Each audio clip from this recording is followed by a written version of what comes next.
имя? Клепиков Валентин.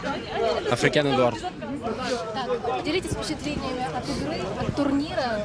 Насколько вообще эта лига нравится, положением вещей? Нет, в принципе, организация этой лиги очень хорошая. Люди с РФС, видимо, помогали. Нам всем очень нравится, все равно интересно поездить по городам России, посмотреть свой уровень на фоне других команд. С тем же Краснодаром, который чемпионат Европы выиграл, с тем же Саратовом, который всегда в тройке находится в этом турнире. Мы считаем, что сегодня провели хорошую игру, все настраивались на домашний тур, бились. На желание было болельщикам большое спасибо, поддержали нас, очень приятно. Все руководство было нашего института, директора, все были, преподаватели, даже несколько человек.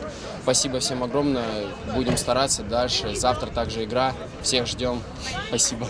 А вот ты что-нибудь скажешь, какие у тебя впечатления? Я думаю, что домашние стены помогают. Это сыграло ключевой фактор сегодня. Мы неплохо играли.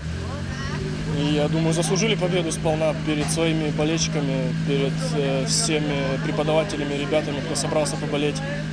Я думаю, итог закономерен. Ребят, смотрите, приходят другие физики футбольные соревнования, первенство края и так далее. Чем эта лига для вас особенно? Так рада участвовать. Что она вам дает? Ну, это лига чемпионат России, считай, маленький такой, среди студенческих команд, но все же чемпионат России, поэтому это совершенно другой уровень даже на фоне чемпионата края. Мне кажется, что это высший уровень, где-то первенство второй лиги, скорее всего так. Ванек, все нормально?